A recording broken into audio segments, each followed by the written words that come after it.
ॐ न कर्मणा न प्रजया धनेन त्यागेनैके अमृतत्वमानशुः परेण न कन्निहितं गुहायां बिभ्राजते तद्यतयो विशन्ति वेदान्तविज्ञानसुनिश्चितार्थाः सन्न्यासयोगाद्यतयः शुद्धसत्त्वाः ते ब्रह्मलोके तु परान्तकाले परामृतात् परिमुच्यन्ति सर्वे तक्रं विपापं परमेश्वभूतं यत्पुण्डरीकं पुरमध्यसग्रस्थं तत्रापि दक्रं गगनं विशोगस्तस्मिन् गतन्तः यो वेदादौ स्वरः प्रोक्तो वेदान्ते च प्रतिष्ठितः तस्य प्रकृतिलीनस्य यः परः स महेश्वरः गुरुर्ब्रह्मा गुरुर्विष्णुर्गुरुर्देवो महेश्वरः गुरुः साक्षात् परं ब्रह्म तस्मै श्रीगुरवे नमः गुरवे सर्वलोकानां भिषजे भवरोगिणां निधये सर्वविद्यानां दक्षिणामूर्तये नमः अपारकरुणासिन्धुं ज्ञानदं शान्तरूपिणं श्रीचन्द्रशेखरगुरुं प्रणमामि मुदान्वहम् तदेव लग्नं सुदिनं तदेव ताराबलं चन्द्रबलं तदेव विद्याबलं दैवबलं तदेव लक्ष्मीपते तेऽङ्घ्रियुगं स्मरामि करिष्यमाणस्य कर्मणः निर्विघ्नेन परिसमाप्त्यर्थम् आदौ विघ्नेश्वरपूजां करिष्ये कलशपूजां च करिष्ये अपौपस्पृश्य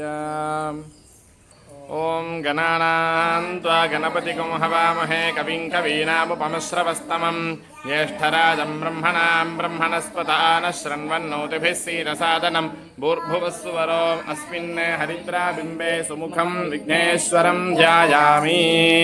विघ्नेश्वरम् आवाहयामि विघ्नेश्वराय नमः आसनं समर्पयामि विघ्नेश्वराय नमः पादयोः पाद्यं समर्पयामि विघ्नेश्वराय नमः अर्घ्यं समर्पयामि विघ्नेश्वराय नमः आचमनीयं समर्पयामि विघ्नेश्वराय नमः मधुपर्कं समर्पयामि विघ्नेश्वराय नमः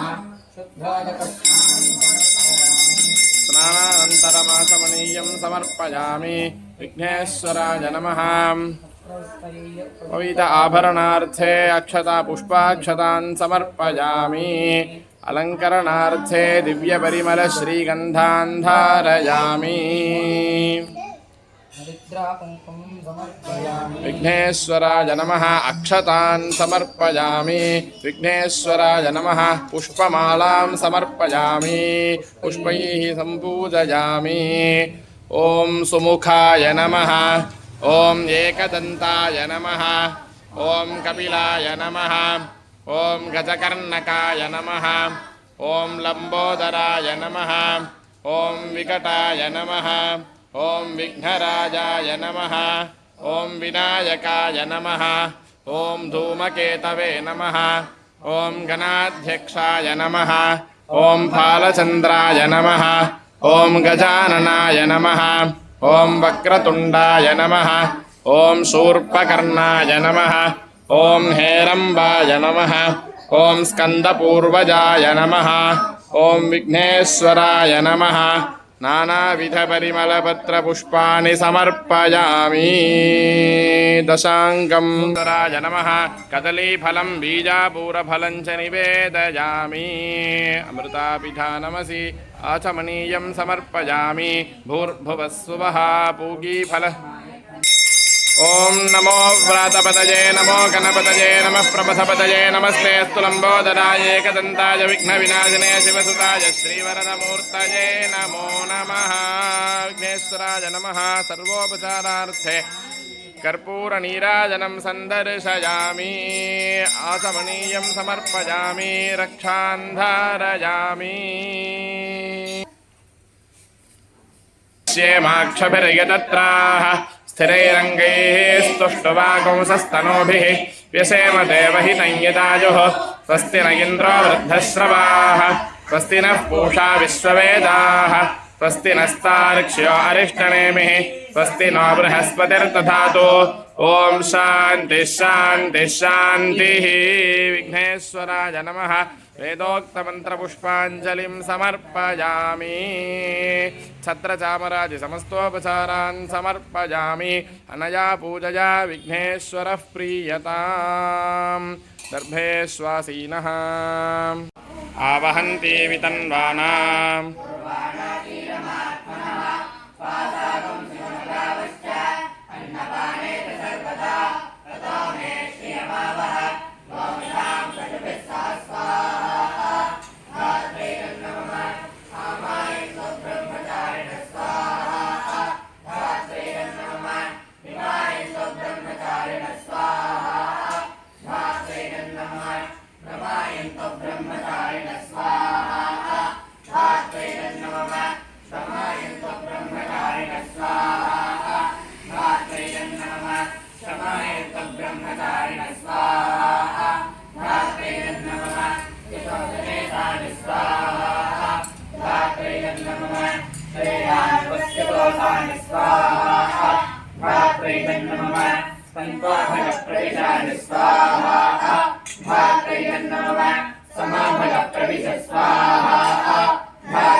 ॐ प्रतिवेशोऽसि प्रमाभाहि प्रमापद्यस्व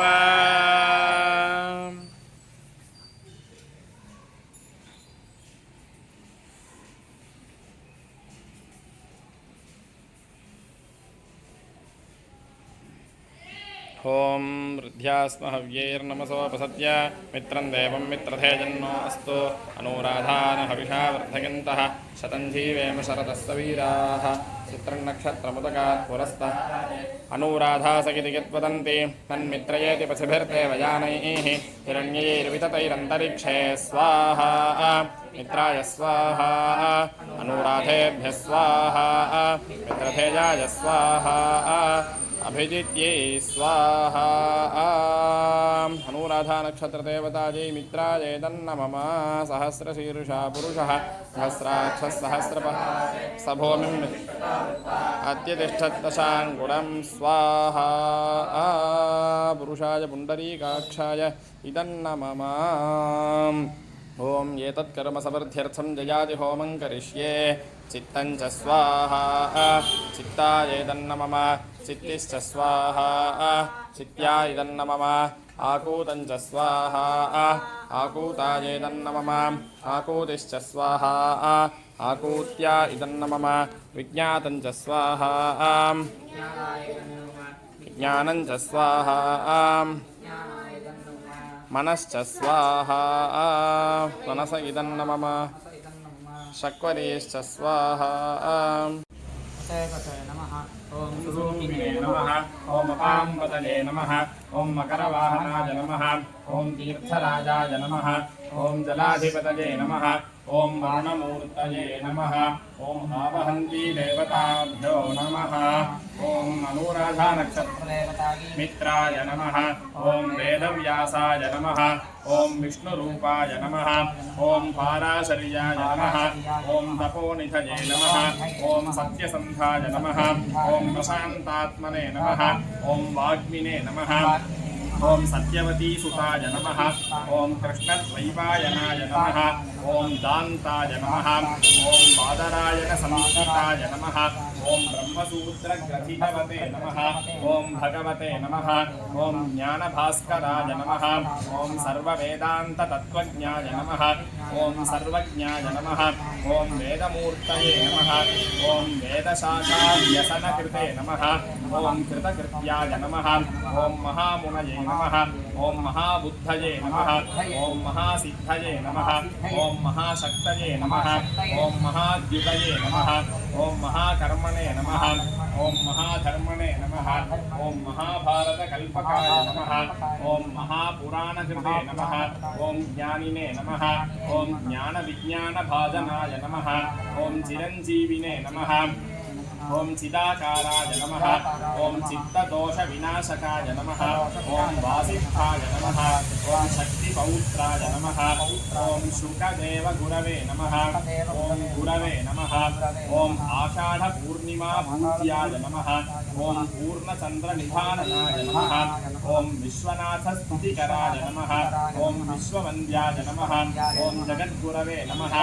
ओम जितेन्द्रियाय नमः ओम जितक्रोधाय नमः ओम वैराग्यनिरताय नमः ओम शुतये नमः ओम जैमिन्यादिसदाचार्याय नमः ओम सदाचार सदास्थिताय नमः ओम स्थितप्रज्ञाय नमः ओम स्थिरमतये नमः ओम समाधिसंस्थिताशयाय नमः ओम प्रशान्तिदाय नमः ओम प्रसन्नात्मने नमः ओम शङ्करार्यप्रसादकृते नमः ओम नारायणात्मकाय नमः ओम स्तव्याय नमः ओम सर्वलोकहिते रताय नमः ओम अचतुर्वदन ब्रह्मणे नमः ओम द्विभुजापरकेशवाय नमः ओम अफाललोचन शिवाय नमः ओम परब्रह्मस्वरूपकाय नमः ओम ब्रह्मण्याय नमः ओम ब्राह्मणाय नमः ओम ब्रह्मिणे नमः ओम ब्रह्मविद्याविशारदाय नमः ओम ब्रह्मात्मैकत्वविज्ञात्रे नमः ओम ब्रह्मभूताय नमः ओम सुखात्मकाय नमः ओम वेदाब्जभास्कराय नमः ओम विदुषे नमः ओम वेदवेदान्तपारगाय नमः ओम अपान्तरतमो नाम्ने नमः ओम वेदाचार्याय नमः ओम विचारवते नमः ओम अज्ञानसुप्तिबुद्धात्मने नमः ओम प्रसुप्तानां प्रबोधकाय नमः ओम अप्रमत्ताय नमः ओम अप्रमेयात्मने नमः ओम मौनिने नमः ओम ब्रह्मपदे रताय नमः ओम भूतात्मने नमः ओम सर्वभूतात्मने नमः ओम भूतिमते नमः ओम भूमिपावनाय नमः ओम भूतभव्यभवज्ञात्रे नमः ॐ भूमसंस्थितमानसाय नमः ॐ उत्फुल्लपुण्डरीकाक्षाय नमः ॐ पुण्डरीकाक्षविग्रहाय नमः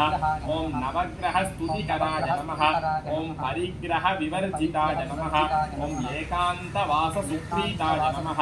ॐ समाधिनिलयाय नमः ॐ मुनये नमः ॐ एकदन्तस्वरूपेण लिपिकारिणे नमः ॐ बृहस्पतये नमः ॐ भस्मरेखाविलिप्ताङ्गाय नमः ॐ रुद्राक्षावलिभूषिताय नमः ॐ ज्ञानमुद्राल सत्पाणये नमः लसत्पाणये नमः ॐ स्मितवक्त्राय नमः ॐ जटाधराय नमः ॐ गभीरात्मने नमः ॐ सुधीरात्मने नमः ॐ स्वात्मा रामाय नमः ॐ रमापतये नमः ॐ महात्मने नमः ॐ करुणासिन्धवे नमः ॐ अनिर्देश्याय नमः ॐ स्वराजिताय नमः ॐ वेदव्यासाय नमः नानाविधपरिमलपत्रपुष्पाणि समर्पयामि एतस्य राज्यमादत्ते यो राजासन् राज्यो वासो मे न यजते देवसुवामेतानि हवीगुंषि भवन्ति एतावन्तो वै देवानागुं सवाः तजेवास्मै सवान् प्रयच्छन्ति तजेनं पुनः सुवन्ते राज्याय देवसूराजा भवति व्यासं वसिष्ठनप्तारं शक्तेः पौत्रमकल्मषं पराशरात्मजं वन्दे सुखतातं तपोनिधिं व्यासाय विष्णुरूपाय व्यासरूपाय विष्णवे नमो वै ब्रह्मनिधये वासिष्ठाय नमो नमः आवाहिताभ्यः सर्वाभ्यो देवताभ्यो